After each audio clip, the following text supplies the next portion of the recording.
প্রিয় শিক্ষার্থীবৃন্দ, সকলকে ই-লার্নিং কোর্সে স্বাগতম। আমি Mohammad Ali Azam Khan Mujahidi, instructor, glass and ceramic institute. আজকে আমরা যে মডিউলটি নিয়ে আলোচনা করব তা হচ্ছে ফর্মিং অকুপেশনের লেভেল 1-এর আমরা একটি জব করব। সেই জবটি হচ্ছে ফ্রি হ্যান্ড প্রসেসে সিরামিকের দ্রব্য তৈরি করা। তো শিক্ষার্থী বন্ধুরা, ফ্রি হ্যান্ড প্রসেসে বিভিন্ন পদ্ধতি অবলম্বন করে দ্রব্য তৈরি করা যায়। আমরা এখন আলোচনা করব কয়েল মেথডে সিরামিকের দ্রব্য তৈরি করা। কয়েল মেথডে সিরামিক দ্রব্য তৈরি করতে হলে বিভিন্নভাবে বিভিন্ন আকৃতিতে তৈরি করা যায়। তোমরা এখানে দেখতে পারতেছো, এইটা একটি গোল আকৃতির সিরামিকের দ্রব্য, আবার এখানে একটি চারকোনা আকৃতির সিরামিকের একটি দ্রব্য। সুতরাং ইচ্ছা অনুযায়ী তোমরা তোমাদের শেপ নির্ধারণ করতে পারবে। তো আমরা প্রথমে একটি গোল আকৃতির সিরামিক দ্রব্য তৈরি করব। এই সিরামিক দ্রব্যটি তৈরি করতে হলে আমাদেরকে প্রথমে যা দরকার হবে তা হবে মাটি, পানি এবং কিছু টুলস। যেই টুলসগুলি ব্যবহার করে আমরা এই দ্রব্যটি তৈরি করব।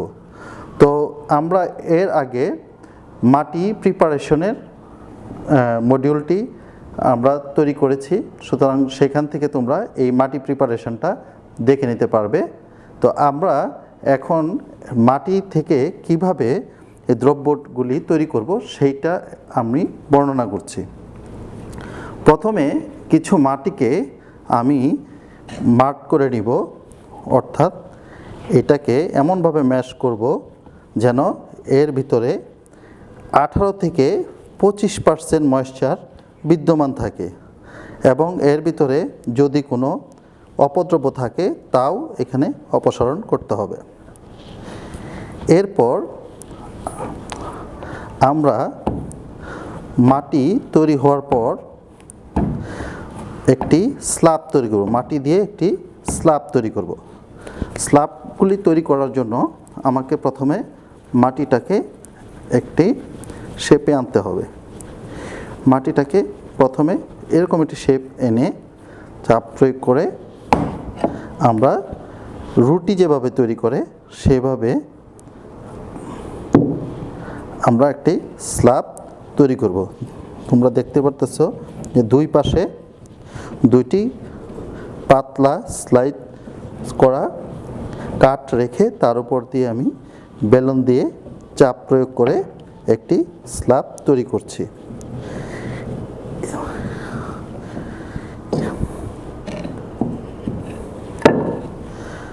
এখন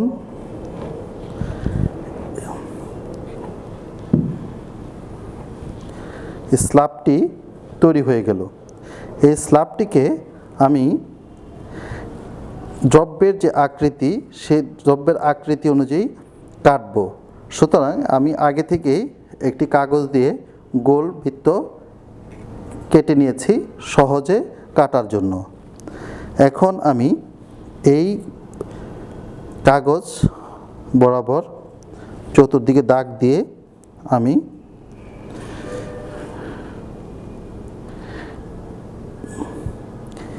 এই ফ্লাওয়ার ভাসের বেসটা কেটে নেব।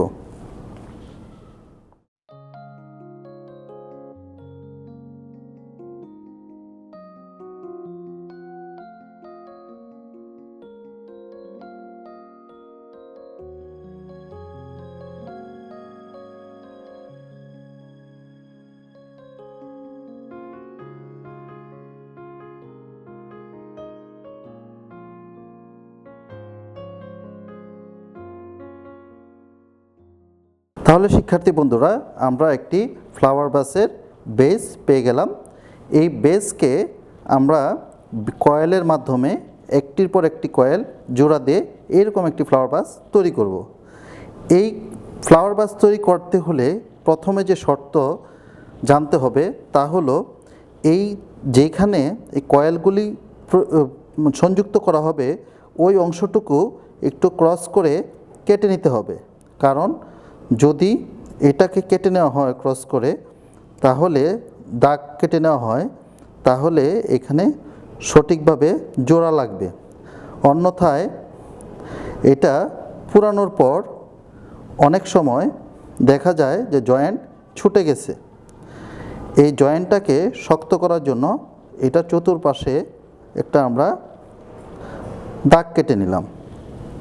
এখন আমরা যে কয়েলটি ব্যবহার করব সেই কয়েলটি নিয়ে কয়েলটিরও যেই পাশে জোড়া লাগাবো সেই অংশটুকু আমরা দাগ কেটে নিব।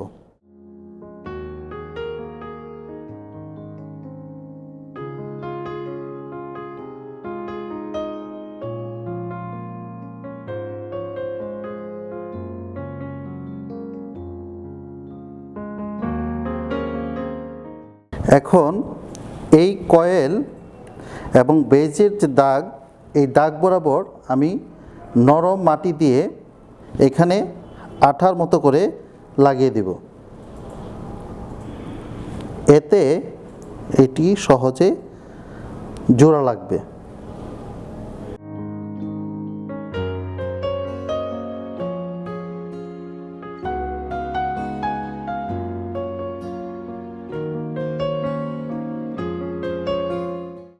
প্রথমে এই যে কয়েলটি ব্যবহার করব সেই কয়েলটি আমরা 45 ডিগ্রি কোণে কেটে নিব,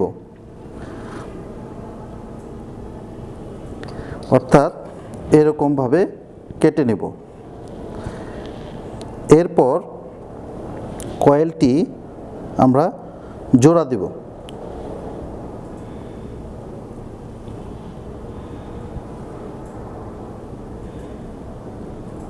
কয়েলটি যেখানে শেষ হয়েছে সেখানে আবার এরকম 45 ডিগ্রি কোণ করে কেটে নিব এবং অন্য পাশেও এরকম 45 ডিগ্রি কোণ করে কেটে নিব।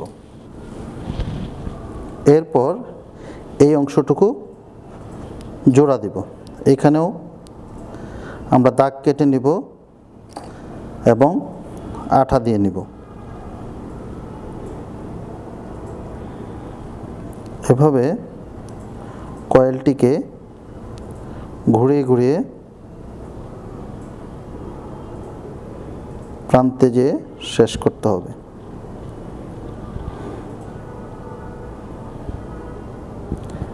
লক্ষ্য রাখতে হবে কয়েলটির যে কোনো অংশ বেশি বের হয়ে না যায়, আবার কোনো অংশ ভিতরে ঢুকে না যায়। আমরা কয়েলটি ছোট করে নিই। এখানে 45 ডিগ্রি কোণ করে কাটি। তো শিক্ষার্থী বন্ধুরা, এইভাবে আমরা কয়েলের শেষ মাথায় এসে কয়েলটিকে এভাবে কেটে দেব, অর্থাৎ এটার সাথে মেলানোর জন্য আমি কয়েলের অংশটিকে কেটে সমান করে দেব।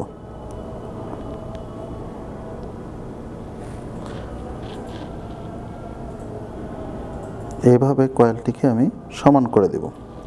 এখন লক্ষ্য রাখতে হবে যে কোনো অংশ যদি বাইরে বের হয়ে যায় অথবা ভিতরে ঢুকে যায় সেটা আমি হাত দিয়ে ঠিক করে দেব এবং ভিতর দিয়ে লক্ষ্য করব বা বাইরের অংশ দিয়ে লক্ষ্য করব যে কোনো জায়গায় ফাঁকা দেখা যায় কিনা। এখানে অনেকগুলি ফাঁকা দেখা যেতে পারে।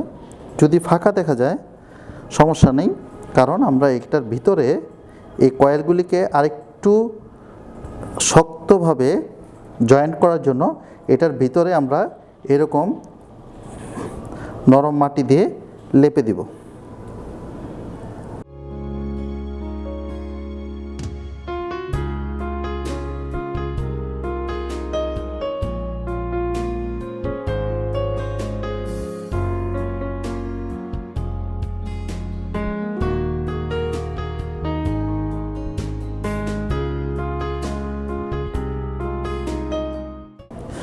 ভিতরের অংশে যদি নরম মাটি দিয়ে লেপে দিই তাহলে যদি কখন কোনো অংশ ফাঁকা থাকে তাহলে সেই ফাঁকা অংশ পূর্ণ হয়ে যাবে এবং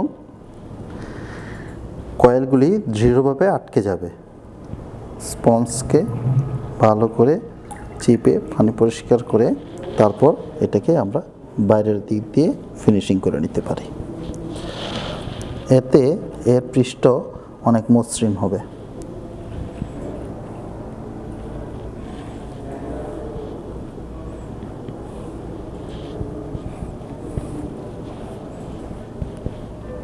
এখন এই ফ্লাওয়ার ভাসটি বা এই দ্রব্যটিকে আকর্ষণীয় করার জন্য আমরা ইচ্ছা করলে এখানে আমরা ডেকোরেশন করতে পারি বা বিভিন্ন নকশা করতে পারি। আমি নকশা করার জন্য একটা কয়েল কেটে নিলাম এবং কয়েলকে আবার এরকম দাগ সৃষ্টি করে নিলাম, ক্রস দাগ করলাম এবং এই কয়েলটিকে আমি এখানে জুড়ে দিতে পারি। এখানে 45 ডিগ্রি অ্যাঙ্গেলে কেটে দিলাম, এটাকেও 45 ডিগ্রি অ্যাঙ্গেলে কেটে দিলাম। এখন এটাকে আমরা এভাবে জুড়ে দিতে পারি, তো ফুলের নকশা তৈরি করতে পারি।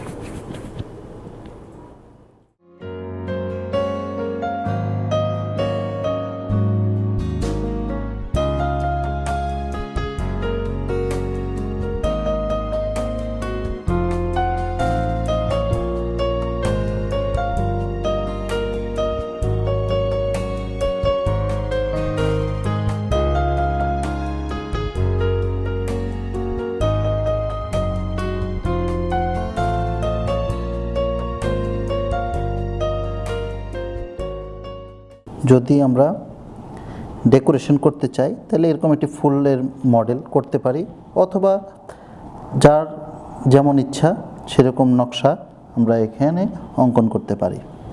শিক্ষার্থী বন্ধুরা, আমার হাতে তৈরি একটি ফ্লাওয়ার ভাস, যে ফ্লাওয়ার ভাসটি আমাদের সামনে স্যাম্পল আছে, সেই স্যাম্পলের অনুরূপ করে আমি তৈরি করেছি। এটা ইচ্ছা করলে তোমরা তোমাদের মতো ডিজাইন করে করতে পারবে এবং এখানে যে নকশাগুলি করা আছে সেই নকশা ইচ্ছা করলে তোমাদের প্রয়োজন অনুযায়ী তোমরা পরিবর্তন করতে পারবে। এবং আশা করি এই নিয়ম অনুসরণ করে একটি যদি প্রোডাক্ট তোমরা তৈরি করো তাহলে এই প্রোডাক্টটি আকর্ষণীয় এবং সুন্দর হবে। ধন্যবাদ সবাইকে।